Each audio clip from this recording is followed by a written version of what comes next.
อาบน้ำกับเขาจนว่าโหอักอยู่อาบน้ำเดียวอ๋อถูกหลังเขาเดียวอีอ๋อโรแมนติกเธอส่งไอ้น้องนะสาวผู้ไทยวันนี้พ่อพี่น้องนะมีทุกงามๆส่งไอ้น้องก็ได้ส่วนใน FC ก็กินข้าวก็พอดียังงามก็ดอหัน แกรู้ไหมกินแต่ กินข้าวน้ำเอ้ยถือเดียวเด้สุกนี้ถือเดียว แต่เก่านะหายเดียว ขาห้างเดียวอยู่แล้วลงไปอยู่สวรรค์แล้วก็คลิปนี้ก็ต่อจากคลิปที่แล้วยังอยู่ตรงไหนตรงหน้าน้องเป่งน้องเถาะคือเก้าตอนนี้ประเดี๋ยวกินข้าวแล้วพ่อพี่น้องเอ้ยน้องเป่งจนเอาอันข้าวลงเฮอลูน้องไปละปุ๊น้องสาวเซลเอาน้องสาวบ่เป็นเซลบ่เป่งเอามาแต่บ้านเอามาแต่นาปากคามาแต่บ้านแม่ตัวนั้นบ่มันยืดอยู่ได้มันสิกินข้าวแล้วล่ะกินอาหารต้องซื้ออาหารนำมันเถอะก็แบบเฮาแบบนี้น่ะมีกินจนแบบสะเทาะป้อนต้องป้อนยังกินบางเธอก็ได้มันคือโคตรเขากินแบบนี้กินน้อยๆกินยำน้อยๆกินคำน้อยๆคำนี้ก็กินนี่อีกสักหน่อยนี่ก็น้องๆเขาก็ลงดำนาแล้วพ่อพี่น้องเอ้ยพุ่นน่ะพอเรากำลังไถบึ้มอยู่พุฝนก็มีตกแต่เนี่ยดินห้าวควักมานำทางก็ได้พุ่นนั้นเนี่ยไกลๆนะเห็นดินขาวโพนนั่นนะแม้นแล้วนะก่อนกี่ไทยก่อนซื้อนั่นนะฝนมีตกนะไกลๆพุ่นเนาะโอ้ทั้งบุญแห่งเมาแห่งน้องทอนะพ่อเนี่ยมองนี่นะน้ำตะเก้าน่ะเต็มแล้วสำนี้นะเดินนี่นะเขาอยากหลายนั่นแหละแล้วก็เขาดูดน้ำขึ้นไปใส่หน้านะจนแห้งมดน้องทอนะน้ำนะสี่เจ้ามา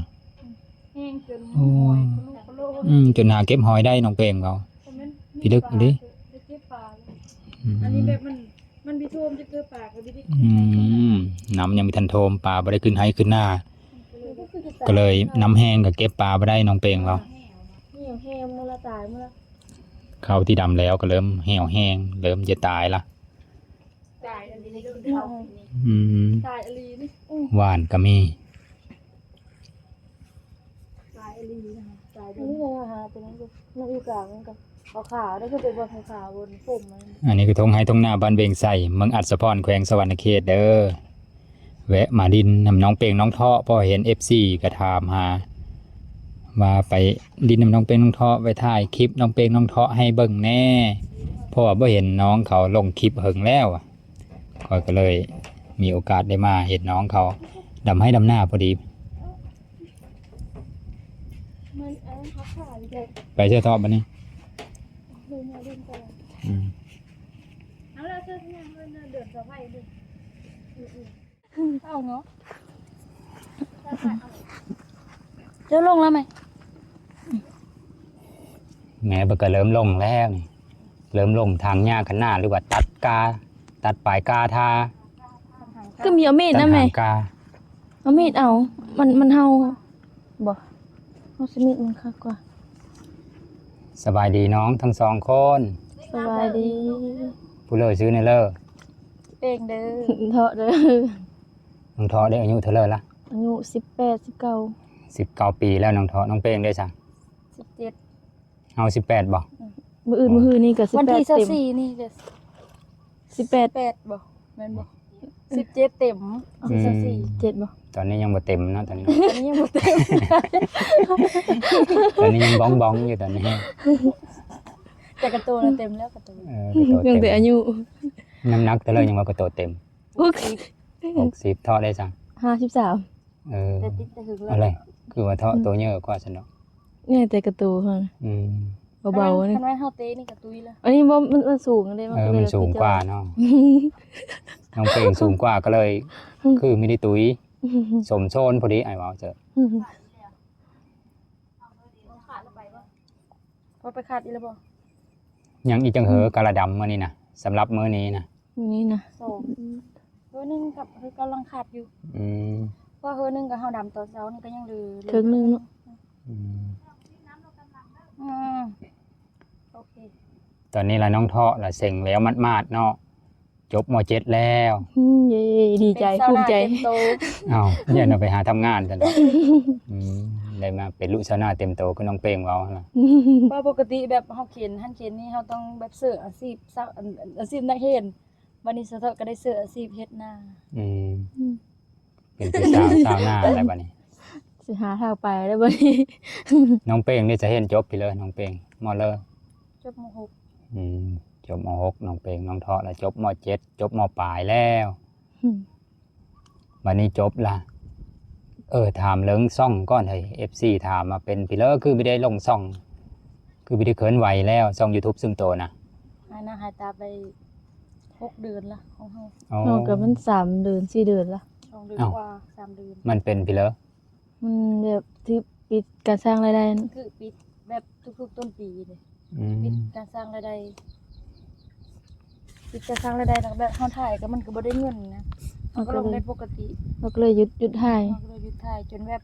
ซ้ำมันได้มันกลับมาเป็นปกติว่าสิกลับมาถ่ายใหม่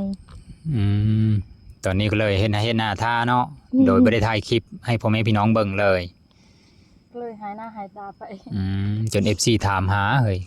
แต่ปกติก็ไม่ได้แบบอันนั้นไม่แม่นว่าแบบยาถ่ายเนี่ยมันปิดนี่แล้วเฮาจังยาถ่ายเนาะปกติเฮาแบบขาดไม่ได้เลยเฮาต้องลงทุกมื้อ อืม แต่นี่มันถือปิดแล้วก็เลยพักก่อนตั้งช่องใหม่ก็คือเก่าแล้วมันก็ปิด อะไรเป็นในนั้นเนาะมันเคยปิดแล้วก็ได้ เลยว่าถ้าเอาช่องเก่าพระเจ้าดีกว่า รอ ตอนนี้น่ะ3ช่องแล้วของข่อย โธ่3 ช่อง แต่มันกลับมาดีกว่า น้องเทาะได้2 ช่องบ่ได้ช่องเดียว ช่องเดียว น้องเทาะก็เป็นคือเดียว เป็นช่วงเดือน1เดือน2แล้วเนาะ แต่เป็นตำหลัง อืม เนี่ยก็เป็นตอนเดือน3 เป็น3บ่เดือน7บ่อันนั้นบ่ได้นะ นี่3เดือนพุ ประมาณนี้เด้อพ่อแม่พี่น้องย้อนสาเหตุนี่ละที่น้องเขาหายหน้าหายตาบ่ได้เคลื่อนไหวในช่องของแต่ละคนก็ได้ ย้อนปิดการสร้างรายได้หลายช่องได้บ่แม่นแต่เฉพาะช่องน้องเขาเด้อเห็นหลายคนอยู่ช่องคนลาวเฮานะที่มันปิดช่องรายได้สร้างรายได้นะก็เลยให้ยุติบางคนก็สร้างช่องใหม่ก็ไปต่อได้บางคนก็เป็นคือเก่า คือของเฮาเป็นคือเก่า ต้องรออุทธรณ์มันบอกว่าจักเดินว่าอย่างใดนะ 3เดือน ถ้ารอเบิ่ง3 เดือน3 เดือนได้แล้วก็โอเคเด้อ 3แต่ว่าบางทีก็ฮอด3แล้วก็เฮาแบบเฮาเฮ็ดไปถึกมันนะแล้วก็ถ้าไปอี3บัดนี้6แล้วของเฮานะ6เดือน โอ้เฮาแก้ผิดแล้วก็มันก็นับใหม่ให้เฮาอีก 6เดือน6เดือนเดือนนี้ พี่ลึกเลยจ้ะ ปีกายนี่ก็6เดือนแต่ยังมีช่องนึงถ่ายปีกายนี่ วันนี้ที่ปิดหมด2ช่องเลย วันนี้คือมา2ช่องเพราะว่ามันคือกันมันซึมกันดิ แบบมันติดกันแล้วมันก็เลยบอกว่าแบบปิดมืดมันเขาก็ต้องไปแก้อีกช่องนึงจะกลับมาเป็นปกติ คล้ายๆบัญชีรับเงินอันเดียวกันนี่เนาะมันก็ฮู้ว่าช่องเฮาเป็นเครือข่ายเดียวกัน เฮาก็น้ำเดียวเนาะช่องก็ น้ำเดียวแบบมัน เสริมนํกันเลย มันก็แบบแก้ไปนํกันหมดเลย นี่แอดเซนเดียวกันโอ้ แต่บิดคิดว่าแบบ ช่องเฮาละรอด บิดญาณแบบหาบ่อนซื้อให้แตะเก่าคิดว่าแบบสิรอดนะบ่แล้วหาบ่ทันว่าสิแบบย้ายไปนำคนอื่นแล้วย้ายบ่ทันก็เลยถือปิดหมดเลย โอ้ คือปิดหมด2ไอ้น้องก็เลยบ่ได้ถ่ายคลิป ก็เลยถือโอกาสนี้พักผ่อนเลย เนาะ ช่องกลับ พักผ่อนเสร็จ มาสิกลับมาสู่ใหม่ถ่ายใหม่ โอเค อย่าลืมน้องนะเด้อพ่อแม่พี่น้องรอติดตามเบิ่งหั่นละคันถ้าเดินใดเห็นเคลื่อนไหวก็แสดงว่าช่องกลับมามีรายได้อีกครั้งหนึงบัดนี้ละในช่วงที่ยังบ่ทันมีการสร้างรายได้นี่เฮ็ดเพื่อซะ คืนแล้วก็เข้าห้างขายคืน มื้อว่างๆก็หาอยู่หากินนั่นบ่ แม่ ได้ข่าวว่าเมื่อวานนี้ประเดี๋ยวไปหาลูกไหมบอกโอ้มาบ่ทันเมื่อวานนี่ คักเลยยำ ฮู้จักษาผลน้องเขาไปหาหน่อไม้ตามดงตามป่าคันฮู้จักไว้นี่ก็สิมาถ่ายให้พ่อแม่พี่น้องเบิ่งและวิถีชีวิตสาวผู้ไทย2ไอ้น้องเปงน้องเทาะนี่หลายคน FC ผู้ไทยฟังลาวก็คือสิคุ้นหน้าคุ้นตาเป็นอย่างดีอยู่ แล้วก็น้องๆเขาก็มี YouTube นำทั้ง2คนเด้คือเราถือว่าเป็นดาวเด่นในบ้านเวียงไสนี่ 2ไอ้น้องนี่ก็ได้ ไอ้น้องเฮ็ดบ่เลย บัดนี้เห็นจบล่ะคาดการณ์ว่าสิไปเห็นหยังต่อน้องเทาะนะหรือว่าทั้ง2คนซุมตัวนะ กันไม่ได้เฮ็ดคลิปต่อก็อยากเฮ็ดพัดไปไทยไปหาประสบการณ์อยู่ไทยก่อน โอ้อย่าไปทำงาน แ แต่ว่าในใจในแบบสะท้อนในแบบยังเห็นต่ออยู่ อย่าเห็นโต แต่ยังบ่ แต่ รู้จักว่าตัวเองมักสายแบบสายไปเลย อืม ก็เลยแบบเยอะอันไปไทยเบิ่งก่อนไปหาเงินเลยไปหาประสบการณ์ก่อนจักปีหนึงพอได้เงินได้ทุนแล้วจะกลับมาเฮ็ดต่อ เอาเนาะเอาไปลองไปไกลบ้านรอบเมืองเนาะ อืม แต่ว่าในชีวิตเฮานี่ตั้งแต่ยังน้อยจนเป็นสาวนี่เคยไปสิเลิกไกลๆแน่ สวรรค์ ฮอดแต่สวรรณเขตในตัวจังหวัดตัวเองหั่นพ่อแม่พี่น้องเอ้ยเมืองหลวงของลาวก็ยังบ่ทันไปเนาะ ยัง ไปก็ไปย้อนเห็นตันยิบปีกายนี่ก็เลยไป ก็เลยได้ไปแต่ไม่ได้ไปเฮ็ดตอนนั้นก็ไม่ได้ไป ได้ไปจากวันนี้ เอาเวียงจันทน์นั่นได้ บ่อยู่นี่สวรรค์นี่ อ๋อคิดว่าเวียงจันทน์ซะแล้วคือเขามีโครงการตัดยิปฟรีบ่ได้ได้บ่ โครงการมาแต่จีนเนาะแล้วก็มีเบเล็กมีไปเลยเฮา อืม มีหอพักเพียง3เดือน แล้วก็สามารถเป็นได้หลายอย่างเติบบ่ ตัดชิ้นกับยิบเซอร์ อ๋อยิปเซอร์แน่แล้วก็เฮาก็มีสามารถมาเปิดร้านเองได้เนาะหรือว่าสามารถ มาเปิดได้กันเฮาเทศจบมาแล้วเขาก็มีใบประกาศให้แล้วก็ อ๋อ มีเฮามาเปิดร้านตัดเองก็ได้แต่เฮายังมีเงินซื้อจักร อ๋อยังไม่มีทุนสืบต่อ คิดว่าเขาสอนระดับพื้นฐานซื่อๆบ่แม่นเนาะจนเฮาเป็นเฮ็ดได้เลยซะ สลงตัวจริงเลย โอ้ จริงยิบแบบบัดเซ็งกับยิบเซอร์บ่ ยิบเซอร์เสียงจริงก็ยิบสิ้นเสียงโกดอาจารย์โกดเธอยิบสิ้นผ่าน เป็นยิบเซอร์ ยิบเซอร์ ไปนำไปทั้งสองคนบ่เห็น เสี แต่ ยงไป นำหน้า เอาไปกับสาวสั้น อืม เอามา มีแต่น้องเทาะเราไปเฮ็ดปีที่แล้วน้องเป้งเราเฮ็ดหน้าซอยปอซอยแม่มาปีนี้เราอยู่นํเดียวหมดเลยเฮ็ด อยู่นั่นเดียวว่าสบาย อืม มีคนดับ เห็นว่าน้องเทาะก็ตอนน้องเทาะไปได้เสียงแล้วนะก็เริ่มดำหน้าแล้วบ่เป้ง ดำก้อน2มือบ่ ดำได้มื้อนึง มือหนึง อืม มื้อนึง2 มื้อ พอดีมือที่2เฮาเสียงแล้วก็ฟ้าวมาดำหน้าเลย โท ยันสะเปงน้อยใจไปเฮอดำผู้เดียวว่า อืม แต่นี่ละขัดฟ้าคือดำนะ อืมพอน้องเป้งแล้วอ้อแต่ม.6 เด้ ก็เลยได้เฮ็ดหน้าเต็มที่ก่อนเอ้ยคาดว่าไปไทยนี่ อยากเฮ็ดงานหยังไปไทย อืม สำหรับเฮา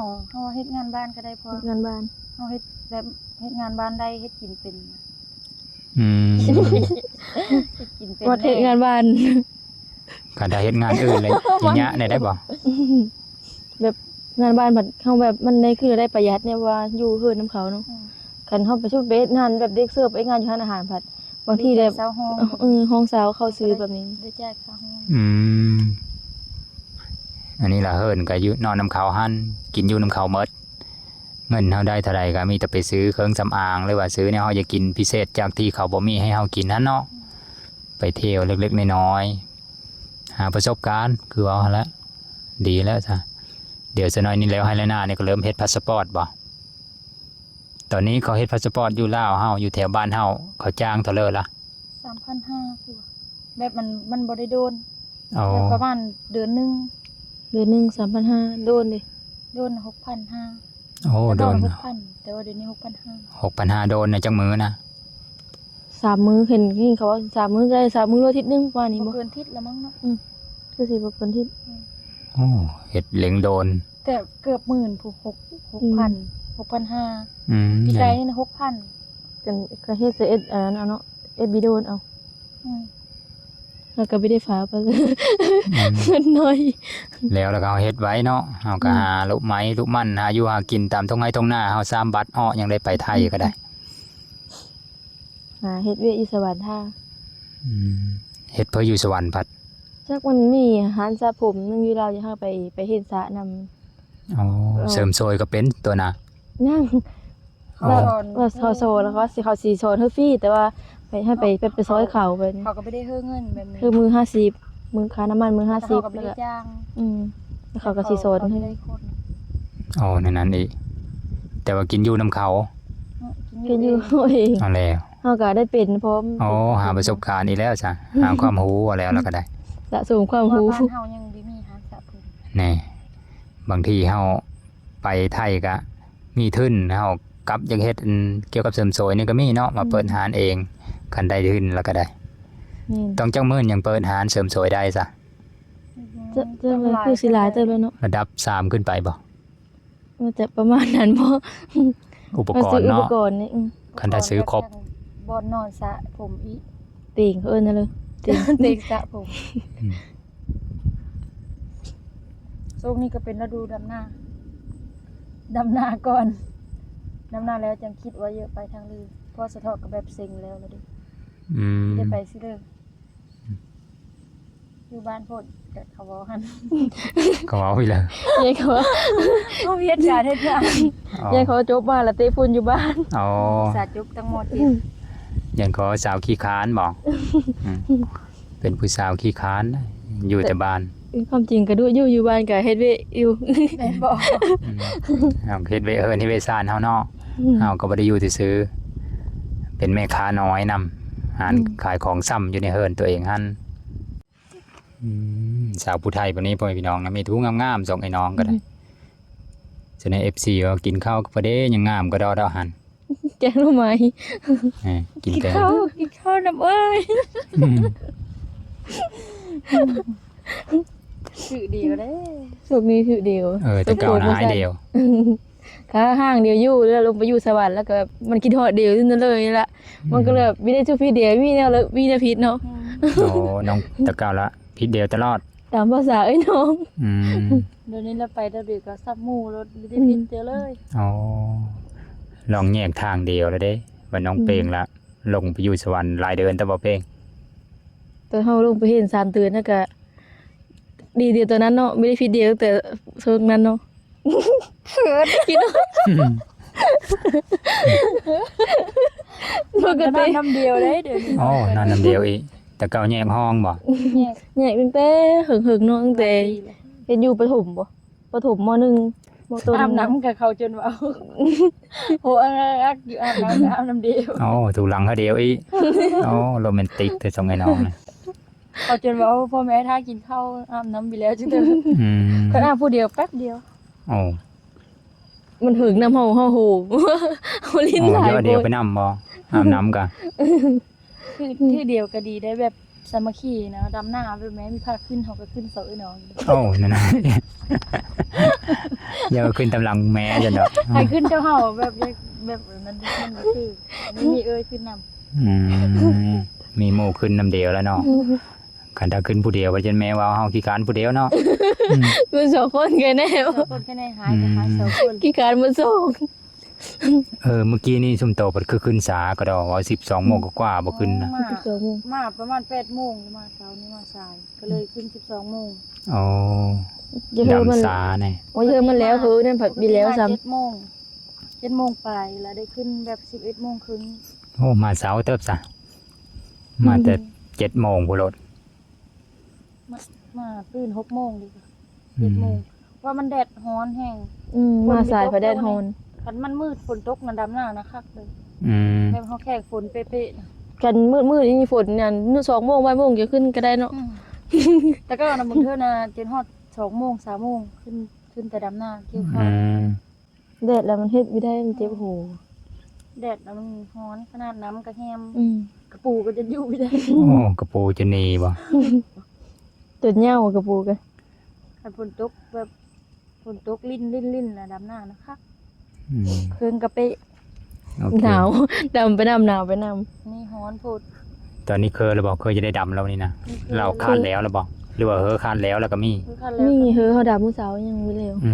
แสดงว่าลงไปนี่ก็ดำตัวนั้นต่ออีก อืม นี่ภาษาลงไปหาดำจ้ะยันแม่เป็นทา ไปลงดำนา ตอนนี้จังโมงแล้วบุนี่นะ อืม ฮอดบ่ายสาม แล้วมั้ง บ่ายสามครึ่งแล้วพี่น้องเอ้ย อืม ปก บ่าย ตินะลงบ่าย2 อืม แต่มื้อนี้มันแดดแห้งเลยมื้อนี้ก็พอขึ้นสายเนี่ย